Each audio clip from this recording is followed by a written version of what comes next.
மட்டும் தான் இருந்துச்சு. நான் எதுக்கு புதுசாக அயன் செவலெல்லாம் வேறு செஞ்சுட்டு இது அன்றைக்கி ஒரு நாள் யூஸ் பண்ண தானே போகிறோம், அதனால் யூஸ் பண்ணிக்கலாம் அப்படின்னு சொல்லிட்டு கோல்டன் செவல் எடுத்துகிட்டு வந்து ஒரு 8 பிளாக் வந்து ஃபஸ்ட்டு நான் நோண்டி எடுத்துக்கிறேன். ஓகே, கரெக்டாக வந்து 8 பிளாக் நான் நோண்டி எடுத்தேன். இப்போ நம்ம என்ன பண்ணலாம்னா இந்த 8 பிளாக் நோண்டி இருக்கும் பார்த்தீங்களா, இதில் இந்த லாஸ்ட்டு இல்லை அந்த லாஸ்ட்டில் வந்து தண்ணி ஊற்றிக்கணும். ஃபஸ்ட் நம்ம வந்து இந்த லாஸ்ட்டில் தண்ணி ஊற்றிடலாம். இந்த லாஸ்ட்டில் தண்ணி ஊற்றிட்டு நம்ம அந்த லாஸ்ட்டில் என்ன பண்ண போகிறோம்னு பார்த்தீங்கன்னா கலெக்ஷன் சிஸ்டம் ரெடி பண்ண போகிறோம். அதுக்கு நம்ம என்ன பண்ணலாம்னா இன்னொரு 3 பிளாக் நோண்டி எடுத்துக்கலாம். ஆனால் அது வந்து 2 பிளாக் ஆழத்து நோண்டிக்கலாம். இது எதுக்குன்னா நம்ம வந்து ஆப்பர் வச்சுட்டு அதுக்கப்புறம் வந்து செஸ்ட்டை வந்து அதில் கனெக்ட் பண்ண போகிறோம். அப்படி பண்ணும்போது நமக்கு வந்து நிறைய சுகர் கேன் வந்தாலும் எல்லாமே போயிட்டு அந்த செஸ்ட்லேயே வந்து கரெக்ட் ஆகிரும் இல்லையா. இது வந்து உங்களுக்கே தெரியும், ஏன்னா கலெக்ஷன் சிஸ்டம்னால இதுதான். ஓகே, ஆப்பர் என்கிட்ட இல்லை, ஆப்பர் கண்டிப்பாக நான் செஞ்சுட்டு தான் வரணும். ஓகே, நான் வந்து ஃபஸ்ட்டு செஸ்ட் வச்சிடறேன். இப்போ நான் போய்ட்டு ஆப்பர் எடுத்துகிட்டு வந்துட்டேன். இப்போ நம்ம என்ன பண்ணலாம்னா ஆப்பர் வந்து அந்த இடத்துல வச்சுருவோம். ஆப்பர் வைக்கிறதுக்கு முன்னாடி அதை நம்ம செஸ்ட்டில் கனெக்ட் பண்ணணும். அதுக்கு நம்ம என்ன பண்ணலாம்னா ஃபஸ்ட்டு க்ரௌச் பண்ணிவிட்டு செஸ்ட்டை பார்த்த மாதிரி வச்சு செட் பண்ணோம்னா கரெக்டாக செட் ஆகிரும். ஃபஸ்ட்டு இருங்க, க்ரௌச் பண்ணிக்கலாம். அவ்வளோதாங்க, செட் ஆகிடுச்சு. சூப்பர். இப்போ நம்ம வந்து இந்த கலெக்ஷன் சிஸ்டம் ஒர்க் ஆகுதான்னு டெஸ்ட் பண்ணிக்கலாம் ஒரு டைமே. அவ்வளோதான், அதை தூக்கி போட்டோன்னா இப்போ வரங்க 2 ஆப்பர் போட்டிருக்கேன், 2 வந்து இதில் வந்து சேர்ந்துட்டு இருக்கோம். Okay, super. இப்போ ஒரு பிரச்சனை என்னன்னா நான் லார்ஜ் செஸ்ட் பண்ணலாம் அப்படின்னு சொல்லிட்டு இது வச்சேன், ஆனால் வந்து தனித்தனியாக வச்சுட்ருக்கேன். ஓகே, அதனால் நம்ம என்ன பண்ணலாம்னா 2த்தையும் ஜாயின் பண்ணி விட்ருவோம். இப்படி எடுத்தேன். அவ்வளோதாங்க, இப்போ லார்ஜ் செஸ்ட் ஆகிடுச்சு. நம்மளோட கலெக்ஷன் சிஸ்டம் வந்து வெற்றிகரமாக முடிஞ்சிருச்சு. இப்போ நம்ம என்ன பண்ணலாம்னா நெக்ஸ்ட் வந்து சுகர் கேன் இருக்குது என்கிட்ட ஒரு 10 இருக்குது. ஸோ எங்கே போய் பிச்சை எடுத்துகிட்டு பொறுக்கிட்டு வந்தேன். ஓகே, இது வந்து நம்ம ஃபஸ்ட்டு நட்டுருவோம். ஓகே, ஏற்கனவே பார்த்தீங்கன்னா நம்ம இருக்கிற வில்லேஜ்லேயே ஒரு குளம் இருக்குது. அந்த குளத்தை சுற்றி ஃபார்ம் வந்து ரெடி பண்ணி வச்சுருக்கேன். ஃபார்ம்னா சுகர் கேன் ஃபார்ம் தான், ஆட்டோமேட்டிக்கெலாம் கிடையாது. நாமளே அறுவடை பண்ணி நாமளே நட்டு வைக்கணும், அந்த மாதிரி இருக்குது. ஓகே, இது வரைக்கும் நம்ம சுகர் கேன் ஃபார்ம் பில்ட் பண்ணுறதுக்கு இன்னும் என்ன பண்ணணுமோ அதெல்லாம் பேசிக்காக பண்ணிட்டோம். இப்போ நம்ம அடுத்து என்ன பண்ணலாம்னா நம்ம வந்து காபிள் ஸ்டோன் எடுத்துப்போம். ஏதோ ஒரு ஸ்டோன் எடுத்துக்காங்க. நான் வந்து இந்த இடத்துல காபிள் ஸ்டோன் யூஸ் பண்ணுறேன். 1 2 3 4 5 6 7 8 அவ்வளோதான். இந்த மாதிரி லைனாக வச்சிடலாம். அதே மாதிரி நிறைய பேர் கமெண்ட் செக்ஷனில் கேட்குறீங்க, ப்ரோ என்ன ஷேடர்ஸ் ப்ரோ யூஸ் பண்ணுறீங்க அப்படின்னு கேட்குறீங்க. அதே மாதிரி உங்கள் வேர்ல்டோட சீட்ஸ் என்ன ப்ரோ அப்படின்னு கேட்குறீங்க. அதை நான் சொல்லிடுறேன். சீடுக்கு வந்து இப்போ காட்டுற பாருங்களேன், இருங்க, கேப்சலாக்கில் இருக்குது. ஓகே, நம்ம சீடு போட்டாச்சு. இப்போ பார்த்தீங்கன்னா உங்களுக்கே தெரியும், இதுதான் நம்ம மேப்போட சீடு. அதே மாதிரி நான் இருக்கிற பொசிஷன் பார்த்தீங்கன்னா -300 -300 இந்த பொசிஷன் போட்டிங்கன்னா நீங்கள் வந்துடுவீங்க இந்த இடத்துக்கு, அதாவது இந்த வில்லேஜுக்கு வந்துடுவீங்க. அதுக்கப்புறம் நான் யூஸ் பண்ணுற ஷேடர்ஸ் என்னன்னு கேட்டிருந்தீங்க. கூடா ஷேடர்ஸ் இதுதான் நான் யூஸ் பண்ணுறேன். இதுதான் லேட்டஸ்ட்டாக வந்திருக்க ஷேடர்ஸ் அவங்க கிட்ட இருந்து. அதுக்கப்புறம் வந்து பிஎஸ்எல் ஷேடர்ஸும் இருக்குது. இது 2த்தில் நான் எதை யூஸ் பண்ணுறேன்னு பார்த்தீங்கன்னா நான் வந்து கூடா ஷேடர்ஸ் தான் யூஸ் பண்ணுறேன். ஏன்னு கேட்டிங்கன்னா நான் பாருங்களேன், இப்போ வந்து பிஎஸ்எல் காட்டுறேன். பிஎஸ்எல் வந்து இப்படி இருக்குது. இது பார்க்கறதுக்கு கொஞ்சம் அனிமேட்டட் மாதிரியே இருக்குது. நார்மலாக நம்ம மைண்ட் கிராஃப்ட் எடுக்கிறோமோ அந்த மாதிரி இல்லை, கொஞ்சம் அனிமேட் பண்ண மாதிரி இருக்குன்றதுனால தான் நான் வந்து என்ன பண்ணுறேன்னா பிஎஸ்எலுக்கு பதில் கூடா ஷேடர்ஸ் யூஸ் பண்ணுறேன். எனக்கு வந்து 2மே நல்லா தான் இருக்குது. ஆனால் பிஎஸ்எல்லை கம்பேர் பண்ணும்போது கூட கொஞ்சம் பிடிச்சிருக்கு எனக்கு. அதே மாதிரி பார்த்தீங்கன்னா நீங்கள் கமெண்ட் செக்ஷன் சொல்லுங்கள், ப்ரோ பிஎஸ்எல் பார்க்க நல்லா இருக்குது அப்படின்னா பிஎஸ்எல் இதுக்கு மேலே பண்ணலாம். அதே மாதிரி கூட நல்லா இருக்குது ப்ரோ அப்படின்னு சொன்னால் கூடவே பண்ணலாம். இப்போ இருக்கிறது பார்த்தீங்கன்னா பிஎஸ்எல். அதே மாதிரி இதெல்லாம் பாருங்களேன், இது வந்து கூடா ஷேடர்ஸு. இப்போ நம்ம என்ன பண்ணலாம்னா காபிள் ஸ்டோன் ஆல்ரெடி வச்சுருக்கோம் பார்த்தீங்களா, அந்த காபிள் ஸ்டோனுக்கு மேலே பிஸ்டன் வைக்கணும். அந்த பிஸ்டன் வந்து நம்மளை பார்த்த மாதிரி வைக்கணும். இந்த மாதிரி தான் வைக்கணும். இந்த மாதிரி வச்சிங்கன்னா கச்சிதமாக நீங்கள் அடுத்த ஸ்டெப்பும் ரெடி பண்ணிட்டு இருக்கீங்கன்னு அர்த்தம். ஓகே, நமக்கு மொத்தமாக பார்த்தீங்கன்னா 8 பிஸ்டன் தேவைப்படுது. இந்த 8 பிஸ்டனுமே 8 சுகர் கேனை பார்த்த மாதிரி நம்ம ரெடியாக வச்சாச்சு. இப்போ நம்ம அடுத்த ஸ்டெப் என்ன பண்ணலாம்னா மறுபடியும் வந்து ஏதோ ஒரு ஸ்டோன் எடுத்துக்கங்க. நான் வந்து காபிள் ஸ்டோன் மறுபடியும் எடுத்துக்கிறேன். இதை வந்து பிஸ்டனுக்கு பின்னாடி வைப்போம். இருங்க, நம்ம ஃபஸ்ட்டு அப்சர்வர் வச்சிடலாம். அப்சர்வர் தூக்கி பிஸ்டனுக்கு மேலே வச்சிடலாம். 1 2 3 4 5 6 7 8. ஓகே, 8 பிஸ்டனுக்கு மேலே 8 அப்சர்வர் வச்சுருக்கோம். இப்போ பிஸ்டனுக்கு பின்னாடி என்ன பண்ணலாம்னா காபிள் ஸ்டோன் வச்சிடலாம். நீங்கள் ஏதோ ஒரு ஸ்டோன் வைங்க, நான் வந்து காபிள் ஸ்டோன் யூஸ் பண்ணுறேன் இந்த இடத்துல. ஓகே, நெக்ஸ்ட் என்ன பண்ணலாம்னா இந்த காபிள் ஸ்டோன் வச்சுருக்கோம் பார்த்தீங்களா, அதுக்கு மேலே வந்து நம்ம ரெட் ஸ்டோன் டஸ்ட்டு போடணும். ஸோ அது போட்டுட்டா நம்மளோட ஃபார்ம் வந்து முக்கால்வாசி கம்ப்ளீட் ஆயிடுச்சுன்னு அர்த்தம். முக்கால்வாசி இல்லை, 90% கம்ப்ளீட் ஆயிடுச்சு. ஒவ்வொரு அப்சர்வருக்கு பின்னாடி நம்ம வந்து ரெட் ஸ்டோன் டஸ்ட்டை போட்டுருவோம். இப்போ அவ்வளோதான், நம்மளோட ஃபார்ம் வந்து ஆட்டோமேட்டிக் ஆகிடுச்சு. இதுக்கு மேலே என்ன ஆகும்னா இந்த சுகர் கேன் வளரும் போது அது ஆட்டோமேட்டிக்காக அதே உடஞ்சி கீழே விழுந்துடும். அற்புதமான சுகர் கேன் ஃபார்ம் பில்டு பண்ணிட்டோம். இப்போ ஒரே ஒன்று தான் பாக்கி. இதுக்கு வந்து நம்ம சைடில் வந்து கல் வைக்கணும். அதுக்கப்புறம் முன்னாடி வந்து நம்ம பார்க்கணுன்றதுக்காக கண்ணாடி யூஸ் பண்ணிக்கலாம், கிளாஸ் யூஸ் பண்ணிக்கலாம். ஓகேவா, அதெல்லாம் நான் வந்து ரெடி பண்ணல, அதெல்லாம் போய் இப்போ ரெடி பண்ணணும். ஓகே, நான் ஸ்டோன் பிரேக் எடுத்துகிட்டு வந்துட்டேன். கிளாஸ் வந்து அப்புறம் போய் தான் ரெடி பண்ணணும். ஏன் வலிக்குதா இப்போ ரெடி பண்ணுறது அப்படின்னு நீங்கள் கமெண்ட் செக்ஷனில் கேட்டாலும் கேட்பீங்க. அதுக்கு நான் பதில் சொல்லிடுறேன். நான் இப்போ தான் காபிள் ஸ்டோனாகவே ஹீட் பண்ணி ஸ்டோனை மாற்றி எடுத்துகிட்டு வந்தேன். அதே மாதிரி இன்னும் கொஞ்சம் காபிள் ஸ்டோன் வந்து போட்டு வந்திருக்கேன். ஏன்னா இன்னும் நிறைய வந்து ஸ்டோன் பிரிக்ஸ் தேவைப்படுது. அதை ரெடி பண்ணுன்றதுக்காக ஸ்டோன் ஃபஸ்ட்டு ரெடி பண்ணிக்கலாம் அப்படின்னு சொல்லிட்டு ஃபர்னேஸில் போட்டு ஹீட் பண்ணி வச்சிருக்கேன் காபிள் ஸ்டோன் எல்லாம். இப்போதைக்கு ஃபர்னேஸ் எல்லாம் கொஞ்சம் பிஸியாக இருக்கிற காரணத்தினால நான் வந்து சாண்டை வந்து கிளாஸாக மாற்றுறதுக்கு ஃபர்னேஸ் காலியாக இல்லை. அது காலியானதுக்கப்புறம் சாண்டை ஹீட் பண்ணி நம்ம கிளாஸை மாற்றிக்கலாம். ஓகே, இப்போ நான் என்ன பண்ண போகிறேன்னா நம்மளோட சுகர் கேன் ஃபார்ம் வந்து கவர் பண்ண போகிறேன். சுகர் கேன் ஃபார்ம் வந்து கவர் பண்ணுறது எதுக்காகனா, இதுக்கு மேலே வந்து இன்னொரு பிளாக் போட்டுக்கலாம். சரி, அதாவது இதுக்கு மேலே இன்னொரு ஃபார்ம் ரெடி பண்ணலாம். இப்போதைக்கு ஒரு ஃபார்ம் செஞ்சுருக்குமா, இதே மாதிரி நிறைய ஃபார்ம் செஞ்சுன்னு வச்சுக்கோங்களேன், நமக்கு வந்து வேகமாக சுகர் கேன் கிடைக்கும். அது ஒன்று தான் மெயின் ரீசனே. ஓகேங்களா, நமக்கு வந்து இப்போ பண்ணியிருக்கிறது மட்டுமே போதாது. இதே மாதிரி ஒரு 50 செஞ்சால் ஓரளவுக்கு நமக்கு நல்லா கிடைக்கும். இதை விட ஃபாஸ்ட்டான ஃபார்மும் இருக்குது. ஆனால் அது செய்யறதுக்கு பார்த்தீங்கன்னா நமக்கு வந்து போன் மில் நிறையவே தேவைப்படுது. நம்மக்கிட்ட போன் மில் ஃபார்மும் இல்லை. அதனால் நான் வந்து அந்த ஃபார்மை செய்யாமல் இந்த ஸ்லோவான ஃபார்மும் செஞ்சுருக்கேன். வேணும்னா ஃபியூச்சரில் நமக்கு கேக்டஸ் கிடைச்சதுன்னா நாம் வேணும்னா போன் மில் ஃபார்ம் செஞ்சு பார்க்கலாம்.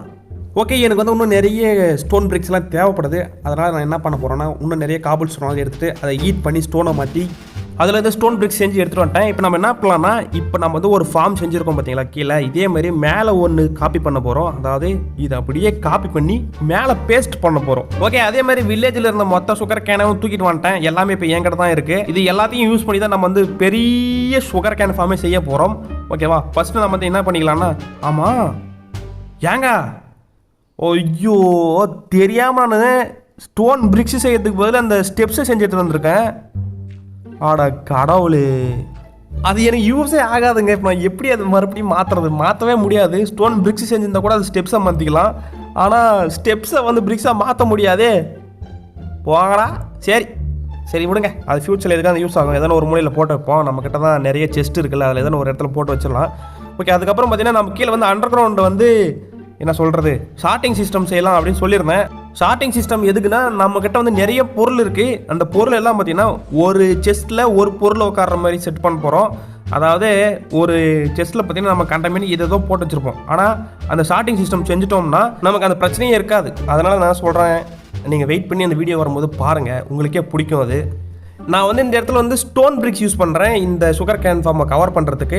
நீங்கள் வந்து உங்கள்கிட்ட காங்கிரீட் இருந்தால் காங்கிரீட் கூட யூஸ் பண்ணிக்கோங்க. என்கிட்ட காங்கிரீட்டெல்லாம் எப்படி செய்கிறதுன்னு கூட எனக்கு தெரியாது. அதனால தான் வந்து ஸ்டோன் பிரிக்ஸை யூஸ் பண்ணிகிட்ருக்கேன். ஓகே, இந்த இடத்துல பார்த்தீங்கன்னா ஒரு கேப் இருக்குது. இந்த கேப் எதுக்குன்னா, இது வந்து நேராக கலெக்ஷன் சிஸ்டமில் போயிட்டு எல்லா சுகர் கேனும் விழுற மாதிரி பண்ணியிருக்கேன். நம்ம எந்த இடத்துல தண்ணி ஊற்றுறோம்னா இந்த லாஸ்ட்டில் தான் ஊற்ற போகிறோம். இந்த இடத்துல ஊற்றுறோம்னு வச்சுக்கோங்களேன், நீங்களே பாருங்கள். இது அப்படியே என்ன பண்ணணும்னா, தண்ணி நேராக போயிட்டு அந்த ஓட்ட வழியாக கீழே தள்ளி விட்டுரும்.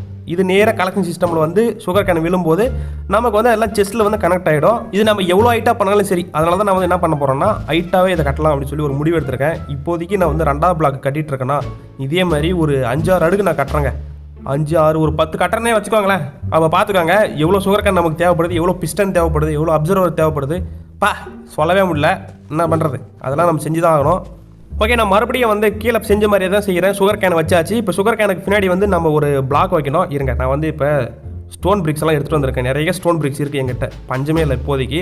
அதெல்லாம் நம்ம இந்த இடத்துல யூஸ் பண்ணலாம். கீழே தான் வந்து காபிள் ஸ்டோன் யூஸ் பண்ணிட்டு இருந்தேன். ஆனால் இந்த இடத்துல வந்து நான் ஸ்டோன் பிரிக்ஸை யூஸ் பண்ண போகிறேன். ஓகே, வெற்றிகரமாக எல்லாத்தையும் கரெக்டாக வச்சுட்டு வரோம். வந்துரு. ஓகே, நெக்ஸ்ட்டு ஓகே வச்சாச்சு.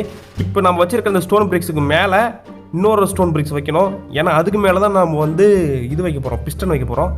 ஓகே, ஃபஸ்ட்டு வந்து ஒரு இது செஞ்சுக்கலாம். இருங்க, 1 2 3 4 5 6 7 8 9 10. ஓகே, 10 வச்சாச்சு. இப்போ நம்ம என்ன பண்ணலாம்னா, இந்த 8 சுகர் கேனுக்கும் 8 பிஸ்டன் வைக்கலாம்.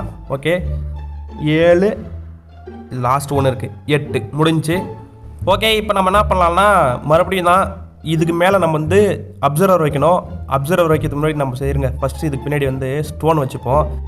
அந்த ஸ்டோன் வச்சுட்டு அதுலேருந்து கொஞ்சம் தூரமாக போயிட்டு அதுக்கப்புறம் அப்சர்வ் வச்சுக்கலாம். அது வந்து கொஞ்சம் ஈஸியாக இருக்கும். ஃபஸ்ட் நம்ம இருங்க ஸ்டோன் வைப்போம். என்னடா அது, ஓகே இந்த இடத்துல வச்சிடலாம். ஓகே, 2 3 4 5 6 7 8. ஓகே, 8 வச்சாச்சு. இதுக்கு மேலே வைக்கலாம், தப்பு இல்லை. ஆனால் எனக்கு இதே போதும். இப்போ நம்ம என்ன பண்ணலாம்னா, அப்சர்வர் எடுத்துக்கலாம். அப்சர்வர் எடுத்து ஓகே இந்த இடத்துல வச்சுப்போம். இப்போ வந்து அப்சர்வர் இந்த இடத்துல வைப்போம். கொஞ்சம் தூரமாக வந்துக்கலாம், அப்போ தான் கரெக்டாக வரும். ஓகே, இந்த ரெட் கலர் டாட் வந்து பின்னாடி இருக்கிற மாதிரி வச்சுக்கோங்க. அப்போ தான் வந்து அந்த ஃபேஸ் மாதிரி இருக்கிறது வந்து முன்னாடி பார்த்த மாதிரி இருக்கும். நம்ம ரெட் கலர் டாட் வந்து மேலே தெரிஞ்சுன்னா அது வந்து தப்பாக வச்சுருக்கோன்னு அர்த்தம். மறுபடியும் நீங்கள் எடுத்துகிட்டு வைக்கணும். இப்போ என்ன பண்ணலாம்னா, ரெட் ஸ்டோன் செட் பண்ணலாம். ஓகே, அப்சர்வர் பின்னாடி வச்சுருவோம். 1 2 3 4 5 6 7 8. ஐயோ, ஆஹா தெரியாமல் இந்த பழத்தில் குடிச்சிட்டேங்க. சரி, நமக்கு டர்ட் இருக்குது, டர்ட் வச்சு மேலே ஏறிடலாம். இருங்க, 1 2 3 4 5 6 7. எங்கடாது, அவ்வளோதானா? சரி விடு. இப்போ என்ன பண்ணலாம், தாண்டலாம். ஒரு சூறாவளி கிளம்பியது. கரெக்டாக தாண்டலாம், பள்ளத்தில் வந்துடுவோம். Be careful. ஓகே, அதனால் ஒரு பிளாக் ஹைட் டெஸ்ட் அவ்வளோதான், ஜம்ப் பண்ணிட்டேன். சூப்பருங்க, மேலே வந்துட்டேன். இப்போதைக்கு பார்த்தீங்கன்னா இதுவும் செட் பண்ணியாச்சு. இதுக்கு மேலே இதை கவர் பண்ணுறதுக்கு மட்டும் நம்ம என்ன பண்ணலாம்னா கிளாஸும் அதுக்கப்புறம் ஸ்டோன் பிரிக்கும் யூஸ் பண்ணி கவர் பண்ணிக்கலாம். நான் உங்களுக்கு எல்லாத்தையும் செஞ்சு முடிச்சுட்டு காட்டுறேன். ஏன்னா இதே தான் மடிக்கி நான் செய்ய போகிறேன். உங்களுக்கு வந்து ஒரு செட்டு எப்படி செய்யுதுன்னு தெரிஞ்சாவே போதும். அதுக்கப்புறம் நீங்களே அதை காப்பி பண்ணி மேலே அதே மாதிரி செஞ்சுக்கலாம். அதை விட்டுட்டு நான் செய்கிறதெல்லாம் காட்டிட்டு இருந்தோன்னு வச்சுக்கோங்களேன், நீங்கள் செம்ம காண்டாயிருவீங்க. என்னடா இவன் இவ்வளோ நேரம் பண்ணுறான் அப்படின்னு நினச்சிருவீங்க. ஏன்டா அந்த ஒரு செட்டு இதே மாதிரி மேலே செஞ்சிங்கன்னா போதும் அப்படின்னு சொல்லிட்டா போதும்ல, அதை விட்டு ஏன்டா இப்படி செஞ்சு எனக்கு கழுத்த இருக்கிறேன் அப்படின்னு நீங்கள் நினச்சிடக்கூடாதுன்றதான் நான் இது மாதிரி செய்கிறேன். ஓகே, இதை வந்து செஞ்சு நம்ம கவர் பண்ணிடலாம் முழுசாக. நான் உங்களுக்கு எல்லாத்தையும் செட் பண்ணிட்டு காட்டுறேன். ஓகே, அதுக்கப்புறம் பார்த்தீங்கன்னா நான் தூங்கி எழுந்துட்டு வந்துட்டேன். அடங்கொய்யால இவன் எங்கே இருந்தோம்னா அவன் மேலே சூரிய வெளிச்சம் படுது, ஆனால் ஒன்றுமே ஆக மாட்டேன்றான். How is this possible? டேய் எப்பட்றா சன்லைட்டில் தான்? ஓ, இப்போ சன்லைட்டே படுதோம் உன் மேலே. அடப்பாவீங்களா, எனக்கு ஏதோ கிடச்சிருக்கு. அது என்னன்னு தெரியல, பார்க்குறது அப்சர்வர் மாதிரியே இருக்கானா என்னன்னு தெரியல. அது அப்படி என்னத்த எடுத்தோம் நாம? என்ன கிடச்சிருக்கு? ஓ, பவு. அந்த எலும்பு பையன்கிட்ட இருந்த பவு வந்து நம்மக்கிட்ட கிடச்சிருக்கு. அது செஞ்சதுனால ஏதோ ஒன்று அன்லாக் ஆகிருக்கு, என்னன்னு தெரியல. அது என்ன ஃப்யூச்சரில் பார்த்துக்கலாம் என்னன்னு. ஓகே, இது வந்து 5வது அடுக்கு 6வது அடுக்கு சரியாக தெரியல எனக்கு. சரி, ஏதோ ஒன்று நம்ம கட்டி முடிச்சிட்டோம் இது வரைக்கும். ஓகே, இது வரைக்குமே போதும். இதுக்கப்புறமும் வேணும்னா நம்ம ஒன்று கூட செய்யலாம். அந்த இடத்துல பாருங்கள், அயன் குளம் வந்து அடி வாங்கிட்டு இருக்கான் நம்ம அயன் ஃபார்மில். நமக்கு எக்கச்சக்கமாக அயன் கிடைச்சிட்டே இருக்குது. நான் வந்து என்ன நினைக்கிறேன்னா, இதே மாதிரி இன்னும் ஒரு 2-3 அயன் ஃபார்ம் செஞ்சு வச்சிடலாம். எக்கச்சக்கமாக அயன் கிடைக்கும் அப்படின்னு தான் நினைக்கிறேன். வேணும்னா ஃபியூச்சரில் செஞ்சுப்போம். ஆனால் ஏற்கனவே செஞ்ச ஒரு அயன் ஃபார்ம் இருக்குது பார்த்தீங்களா, அந்த அயன் ஃபார்ம் என்ன பிரச்சனைனா, நான் வந்து ஒரு ஜாம்பியை விட்டு வச்சிருந்தேன். நீங்களே பார்த்துருப்பீங்க. அந்த ஜாம்பி வந்து செத்து போச்சு. எப்படி செத்துச்சுன்னு எனக்கு தெரியல. சரி விடுங்க, அது எப்படியே இருந்துட்டு போகுது. ஆனால் வந்து அந்த ஜாம்பி இல்லைனா கூட அந்த அயன் ஃபார்ம் ஒர்க் ஆகுது. அதே எனக்கு போதும். கீழே வந்து இவ்வளோ பூ இருக்குது பார்த்தீங்களா, இந்த பூவெலாம் எதுக்குன்னா இங்கே பூ கிடைக்குது. அந்த பூ வச்சு நான் என்ன பண்ணுறது, அந்த பூவெலாம் எடுத்துகிட்டு போய் நான் கீழே நட்டு வச்சுட்டேன். அதெல்லாம் எப்படி சொல்கிறது, நமக்கு வந்து ஒரு அயன் கிழமை போட்டு தள்ளனா 1 இல்லை 2 பூ கிடைக்கும். அந்த பூவில் நம்ம வச்சுட்டு ஒன்றும் பண்ண முடியாது இல்லையா, அதனால தான் அப்படி. ஓகே மக்களே, இப்போ பார்த்தீங்கன்னா நம்ம ஒரு பேசிக்கான சுகர் கேன் ஃபார்ம் வந்து ரெடி பண்ணிட்டோம். இதே மாதிரி இன்னும் ஹைட்டாக வேணால் செஞ்சுட்டு போகலாம். அதே மாதிரி இன்னொரு ஃபார்ம் தனியாக கூட கொஞ்சம் தூரமாக போய் செஞ்சுக்கலாம். தூரமாக என்ன பக்கமே கூட செஞ்சுக்கலாம்.